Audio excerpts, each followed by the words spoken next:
This is TNA, the new face of professional wrestling.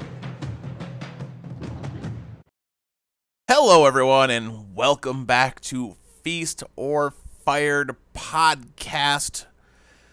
I am Ryan with my wife, Melanie. Hello. And today we are covering the last TNA weekly pay-per-view for 2002, the December 18th show. The next 2 weeks they had off because the Wednesdays they had fell on Christmas and New Year's. Yep. I think that's the reason. Well, if it's falling on Sunday this year, which is what the other things have been falling on, so I'm assuming so. Well, no, I know that's the day they fell on. I'm just saying I think that's the reason why. Oh, okay. Okay, actually, these notes are not as long as I thought they would be. It just felt like they were long when I was writing them. Start off the show with a video package of Jeff Jarrett's world tour with his belt. It's weird that we're getting this because we didn't get this sort of fanfare for anyone else that held the belt so far. Did anyone else actually do a world travel thingy? I would imagine, you would think with how long that Truth had it, he would have. In my opinion, I don't know. I don't know either. It's just weird. It is weird. Cut to the outside. Hennig is coming into the building, not responding to Goldie's questions. He walks his way through the crowd into the ring. Says he has a bone to pick with Russo. But he doesn't want to talk to him and verbally attack him. He wants to beat him up. And physically attack him. Yes. Seems legit. Yeah. Seems fair. All this because the previous week he cost him the belt, or at least got interfered with the match and he lost. I don't know if we could legitimately say that he lost because of him for sure, but anyways. Russo then appears with the Harris twins by his side.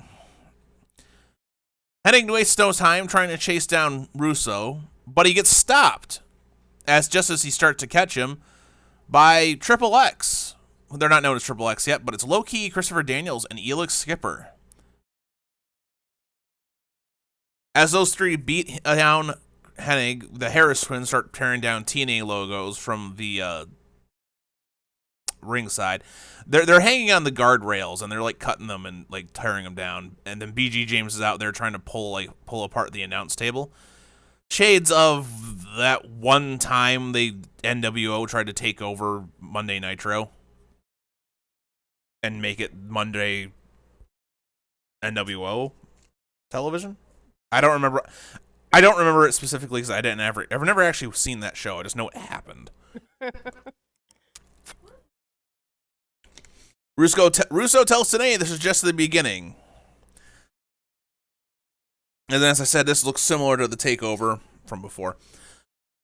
So, we cut back to Goldilocks with Bob Armstrong. He stops Styles as he passes by and runs him down about siding with Russo. Because previous week at the end of the show, when Russo and Jarrett were like nose to nose, Styles attacked Jarrett. Styles says he never claimed he was with Russo. And lays out the idea that he's just been showing that he's one of the best that there is in the business, that now he's got his sights set on the World Championship.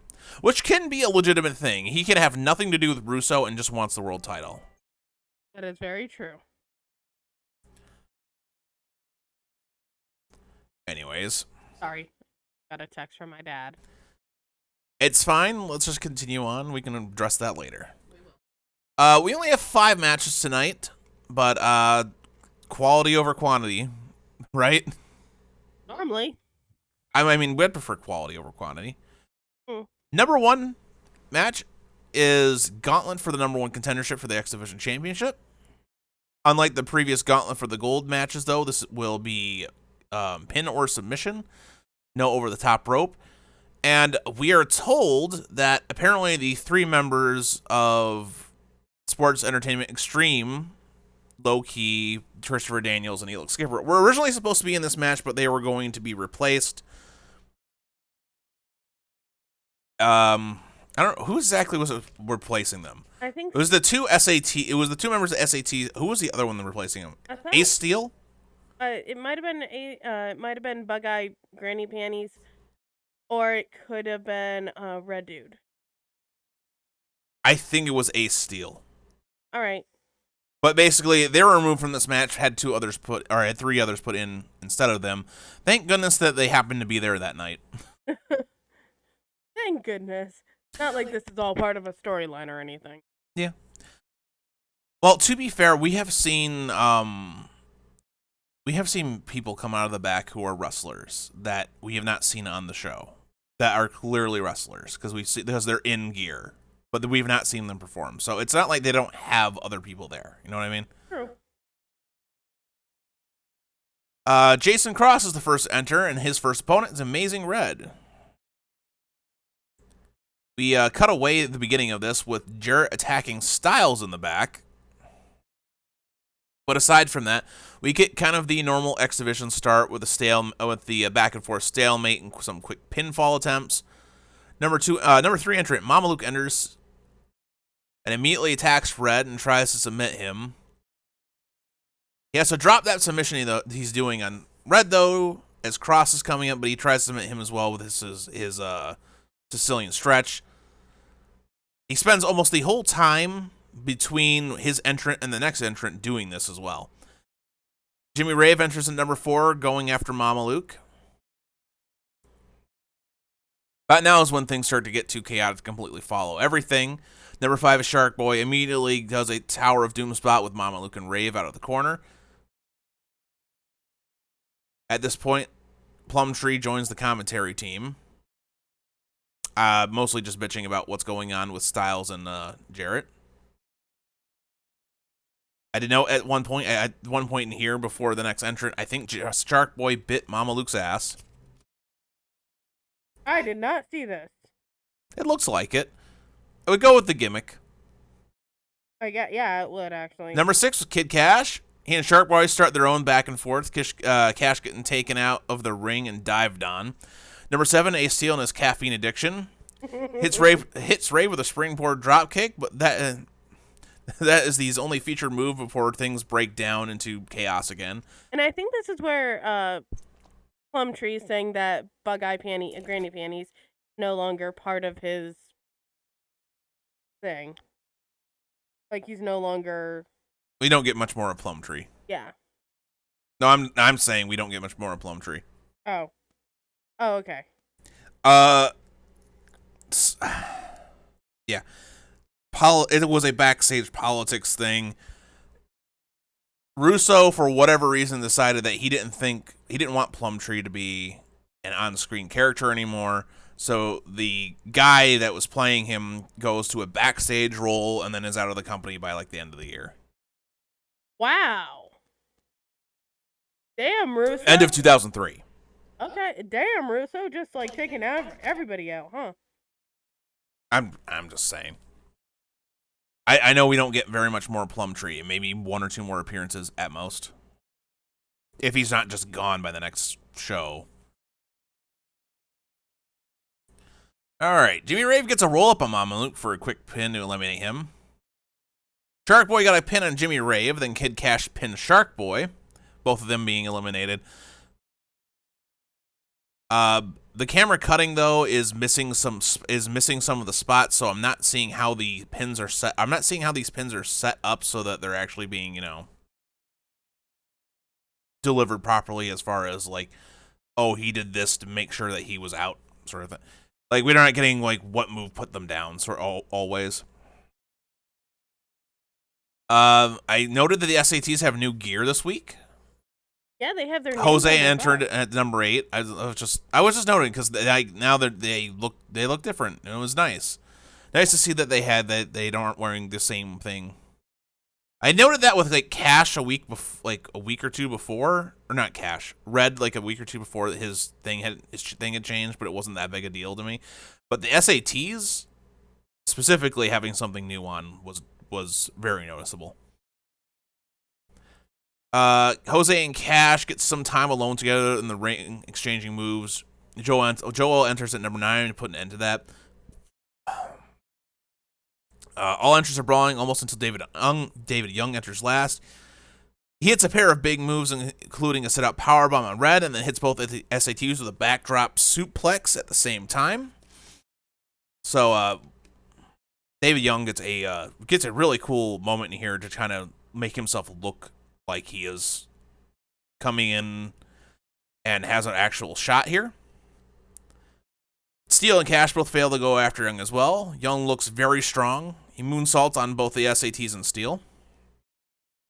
This is followed by Steel, Cross, Red, and Kid Cash, all taking their own turns to dive onto the pile.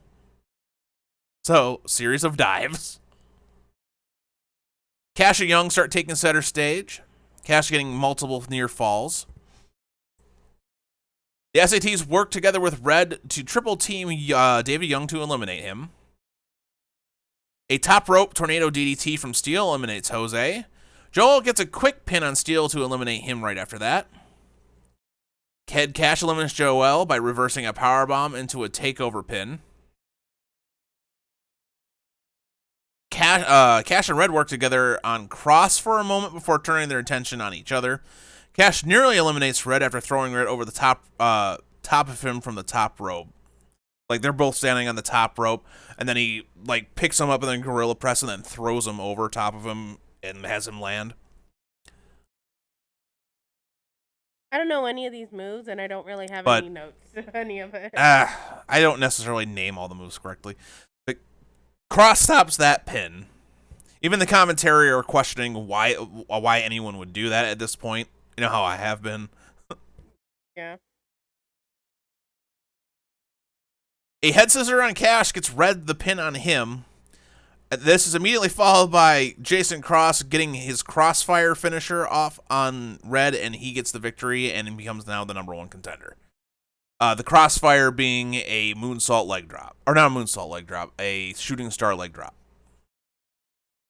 Instead of like the shooting star press where he lands his body across him, he does the full rotation and then lands a leg drop across the throat. Or chest. Because they usually just go across the chest. Sounds dangerous.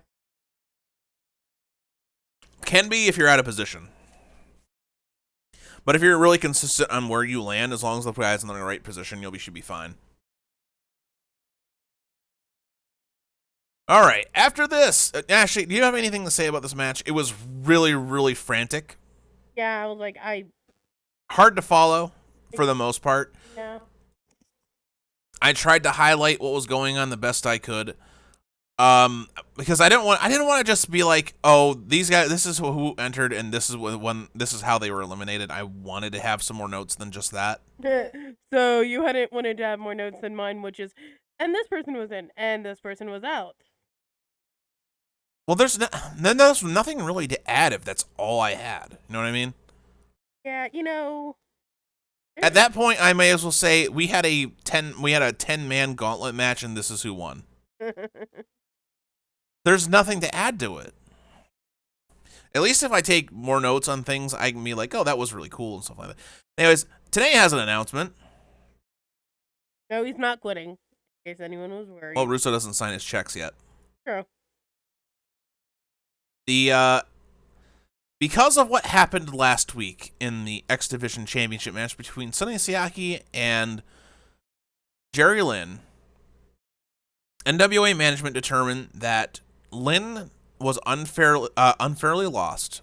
So tonight's match that was already scheduled between Sonny Siaki and who the hell was the other one? 1 second. Chippendale. Easy Money. Is going to have Jerry Lynn put into it, and is now going to be a triple threat to make up for the how he lost. I was so confused at this point because I forgot the chick came in and just like hit him. But like that happens so often. Like at this point in time, it's not even surprising anymore. Yeah. Right now, for the most part, TNA has a bad habit of run-ins and interference being like their only go-to thing. But I suppose part of that is just because they're limited in what they can do in this format. So I'm trying to be forgiving with the stories they're telling here, because they are limited in what they can do. Anyways, after this, Sports Entertainment Extreme now enters the ring. Russo picking on the crowd for a bit, saying, people, buy the pay-per-view weekly just to laugh at them, things like that. And then he spent some time hyping up the 3 new members, Low-Key, Elix Skipper, and Christopher Daniels. And he's also explaining, why he went to them specifically. Like, for instance, Low-Key, what was the reason why they didn't want to have Low-Key? Because he wanted to have certain days off. Oh, yeah, he would not commit to a 52-week schedule. Sorry, I was like, why did he? Daniels was because they didn't want to spend the money to fly him out from California. I thought it was New York. No. I swear to God it was California. I could have sworn it was New York. I don't believe that. Let's split it in the middle and say it was from one state to another state. That's all I remember. It's hard for me to say that New York when we have so many guys in the company right now who all came from New York. I don't know what to say. I could have sworn they said New York, but I could be 100% wrong. I may not have been paying attention at that second. And then apparently Elix Skipper was his favorite of the 3, and I don't remember what was up with Skipper. I guess Skipper didn't feel like he got his fair shot. I mean, he did nearly. No, wait. Never mind. I was gonna say he did get choked out. Yeah, he tells BG James he needs to drop his compassion because he saw how he reacted to hitting his dad last week. He also tells the Harris twins they need to prove themselves tonight because they're in a 3-way dance tag match. Then he proceeds to call out Jarrett to get his answer about if he's with them or not. Jarrett does come out. He says Russo has no business being in a wrestling ring, and claims that Russo hates the business. He tells a different story about how things went down with him and Russo back in the going back and forth between WCW and WWE. Says when Jarrett was in WCW, Russo begged for him to bring him into WCW from WWF. Apparently, when he went back, he had to go and protect Russo from the likes of Shawn Michaels. When he went back to WCW, he had to protect him from Goldberg and other people who just didn't like Russo.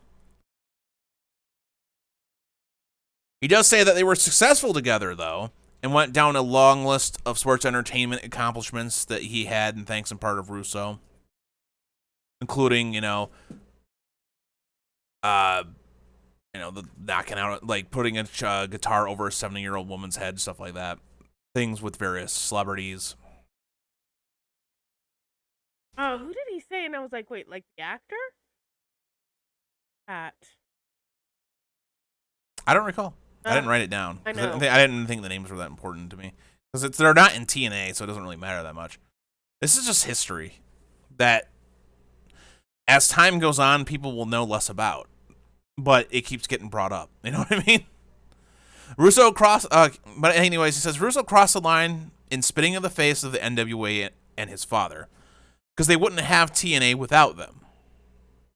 Which is true. Says that Russo responds by saying the boys in the back have no respect for Jarrett and demands to know that if Jarrett, and says that he'll get that respect with him and demands to know if Jarrett is finally with him or not. Bum, bum, bum. Jarrett's response, he finally lays it out verbally.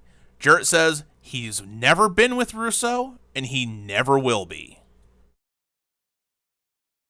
And then Jarrett starts to fight Sports Entertainment Extreme, swinging a chair wildly, but eventually they do overpower him with the numbers game.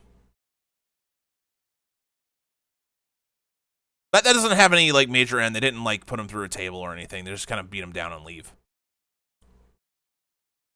Move on to the match number 2. This is the 3-way dance tag between the New Church, A&W, and the Harris twins. Apparently, it's not a title match. It's one of those only two men can be in the ring at the same time sort of thing, and then you could tag out to anyone from any team. Percy Pringle is on the stage watching this match, sitting down because he's huge. This is possibly the biggest he's ever been in his entire life, is during this time period.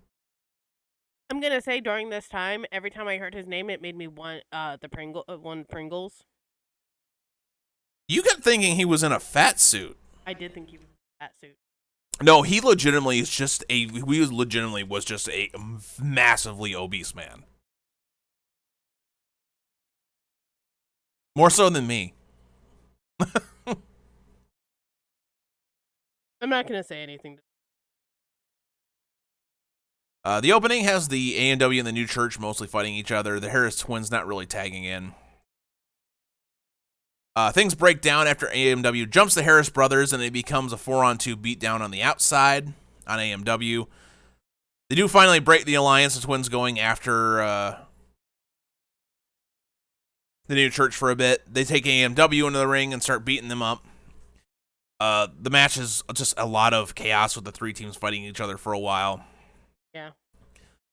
Athena shows up, hits a low blow on one of the Harris brothers, and then right after that, the Road Warriors appear and put down the heel teams with some of their own moves. So, classic tag team showing up here.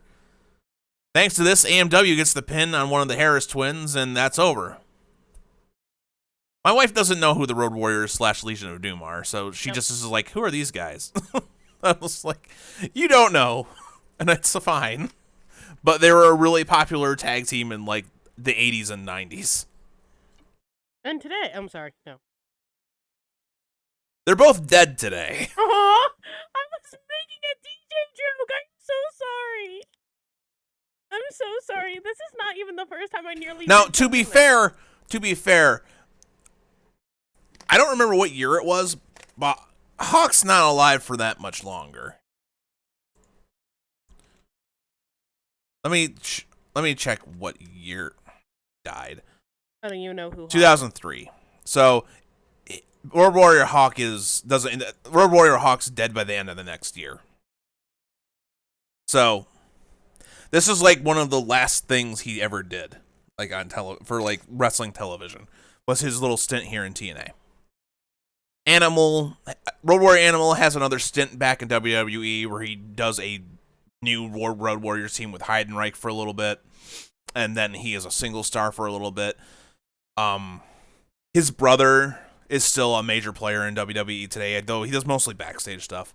He was an on-screen character for a while. Goes by John Laurinaitis, which I think is his real name. But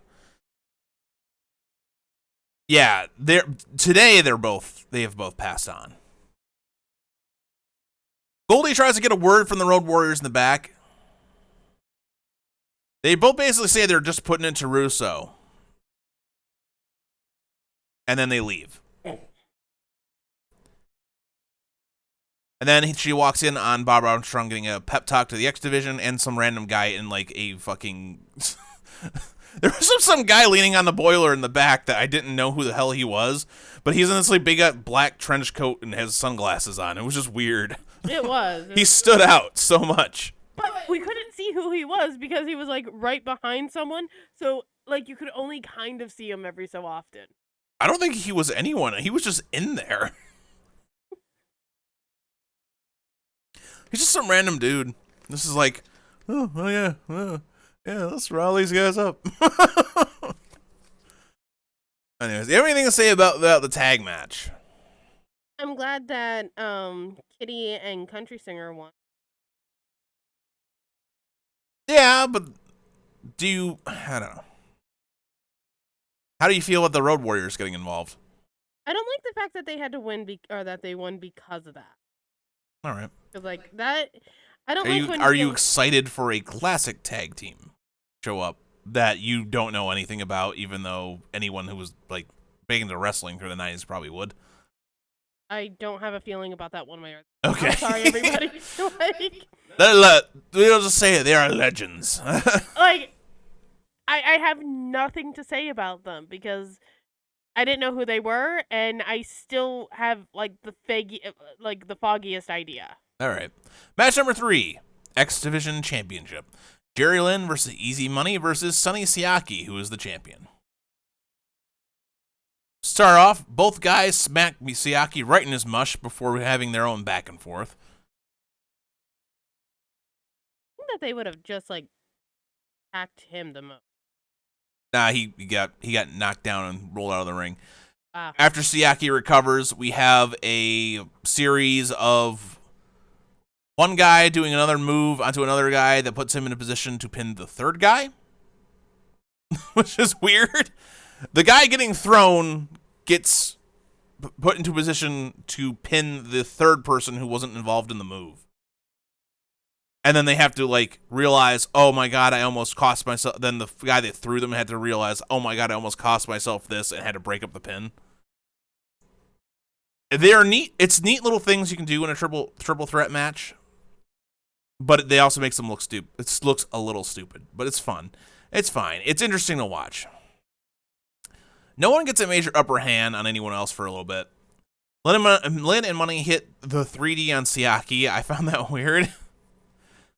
I know you don't know what the 3D is. I don't know what else to call it. It's like a 2-man cutter. The problem is calling it the 3D is the 3D actually stands for something. And it's a move the Dudley Boys do, and the 3Ds are Dudley Death Drop. You know what I mean? My favorite thing here Because you don't know who the Dudley Boys are. I don't know what anything. He is like speaking another language to me.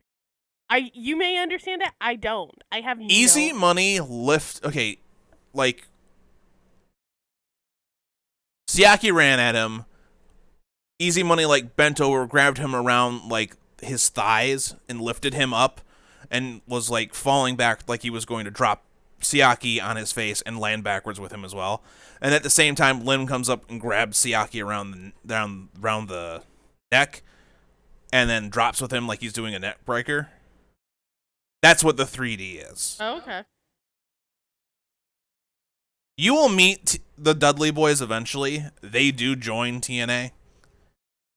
And they will be called Team 3D. And they will be called Brother Ray and Brother Devon. But we all know that I'll make up my own nicknames for them.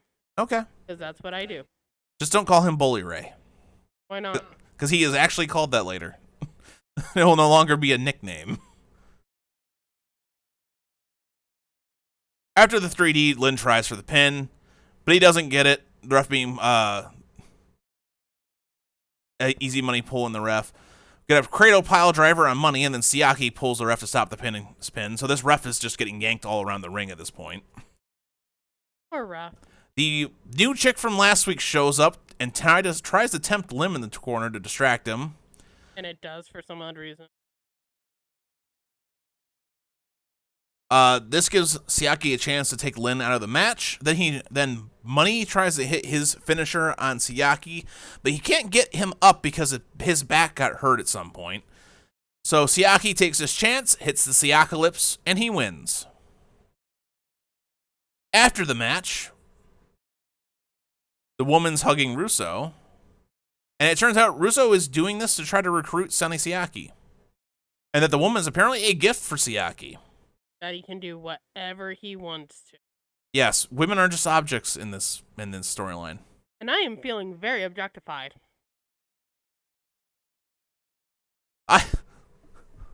Siaki, bro, I brought you a hooker. That's Russo here.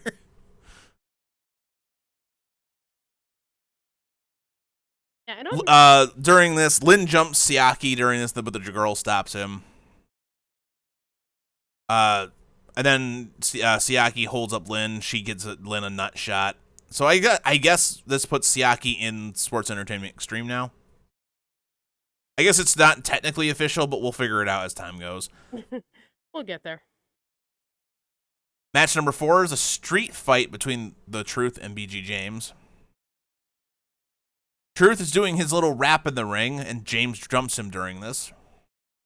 Truth gets control back pretty quickly, though, chasing BG up the stage, hitting his axe kick for a near fall. You can just pin anywhere in this match, I guess. BG gets a near fall after a trash can shot.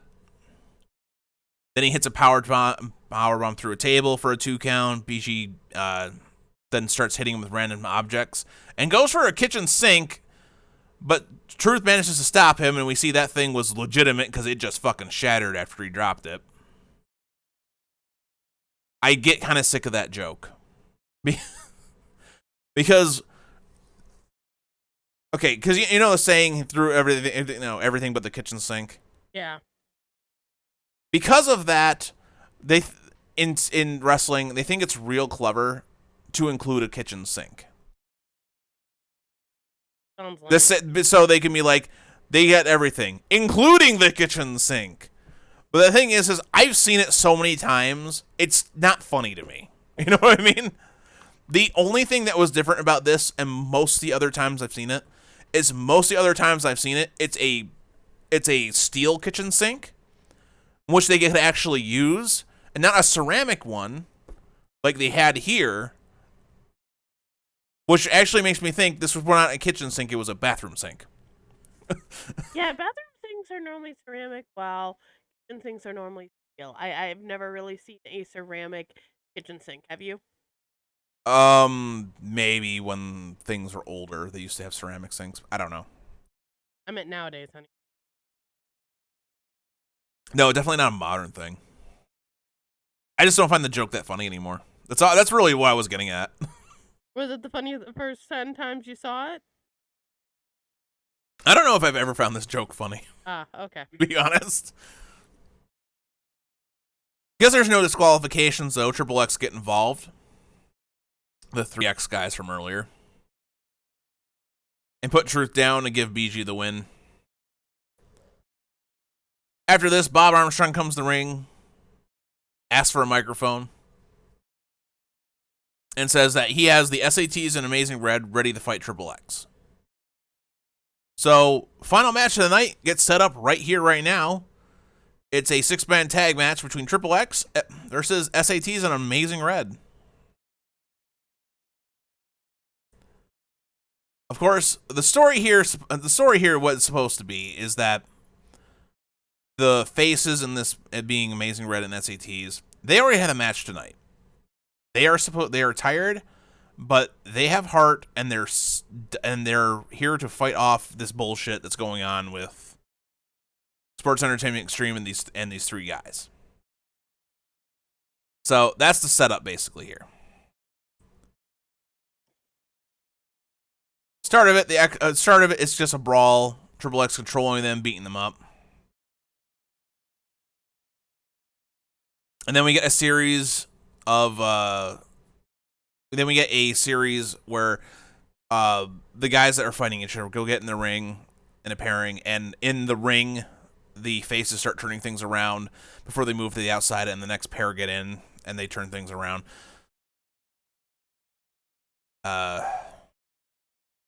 So, they start gaining momentum against Triple X. SATs and Red do a triple team on Loki for a near fall. After this, though, order is finally restored to the match, and it turns back into tagging.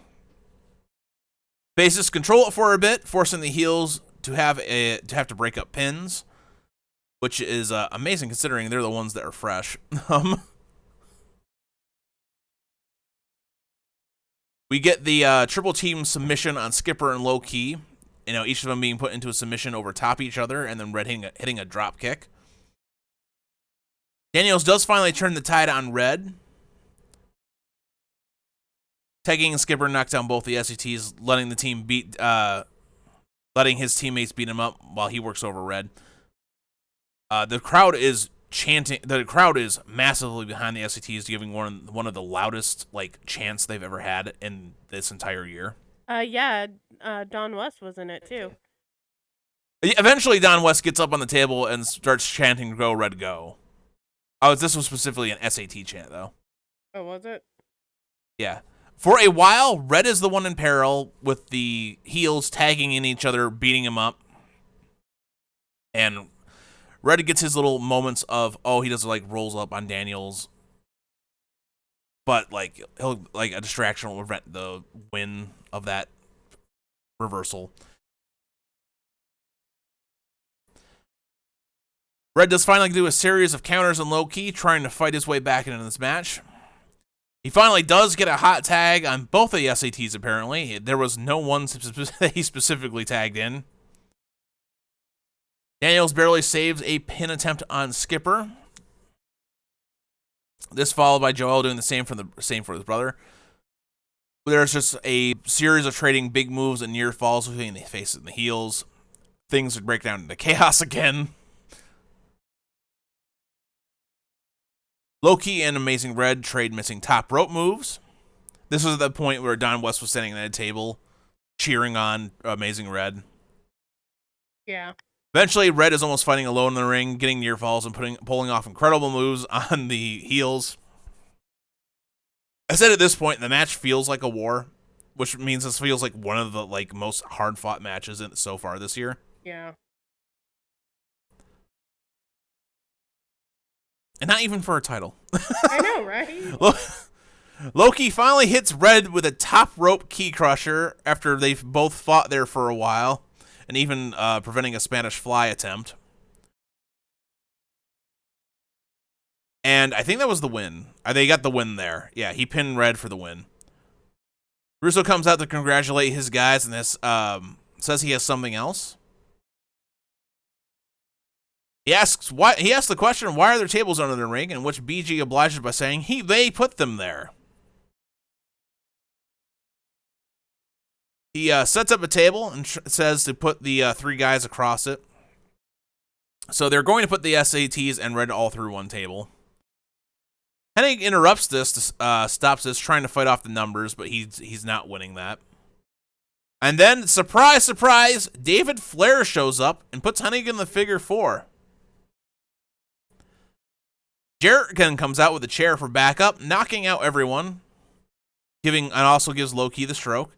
He then puts David Flair in the figure 4. And then Styles steps in to attack Jarrett. And after that, he put Jarrett on the table, and Daniels and Skipper put him through it. And then the last shot of the night is Russo is on the stage with an axe taking down the big old TNA logo that's on the stage setup. The announce team just assumes Styles is actually with Russo here. So again, we got a whole, is he actually with him, or is it just a coincidence because he's going after Jarrett? Yeah. But yeah. The last show of the year ends with it looking like TNA is getting taken over. That's the story going on here. How do we feel about this? I don't know, to tell you the truth. This one is a toughie. I'm gonna give it a feast. Not because, I'm a little upset because the ones I wanted to win didn't win. Noodles the noodles, but, Red Dude and Spanish Announce team. But Kitty and Country Singer did win. But there was a lot of action. A lot of action. Even if it wasn't, actually in the ring, there wasn't as much storytelling as there normally is. I think actually there was a lot of storytelling tonight. It coincided with wrestling. All right, so my assessment. There have been, in the past few weeks, shows where I felt like things were moving at a crawl as far as, the show went because there was way too much of Russo's bullshit. But I didn't get that tonight. Tonight, we had 5 mostly solid matches, the BG James Truth one being the exception. Yeah, but you don't like BG. No, but a garbage street fight is something he can do perfectly fine because, for the most part, anyone can do that. You know what I'm saying? Yeah. So, there was nothing wrong with that match. It's just what it is. It was a garbage street fight. Outside of that, though, for extremely solid matches, and with the 6-man X Division thing at the end, even though it was supposedly just thrown together and took up the last, quarter of the show, was potentially one of the best matches so far in TNA. It was really good. Like, really good. So, I cannot give this anything but a feast. And I'm once again interested in seeing where things go. I am hoping we don't have too many more episodes that feel like it's bogged down by bullshit. And they can do more of this storytelling alongside really good wrestling. Oh, and hey, they had your favorite, and there you have it. Sunglasses is dead. Yeah. It'd be one thing if that was like a weekly thing and it was actually meant to be a joke. It's just I like to make that joke because I wanted it to be a thing, but it's not. It's not really. So, anyways, yeah, double feast this week. That's good. Yeah, it is. Hasn't happened in a while. No, it hasn't.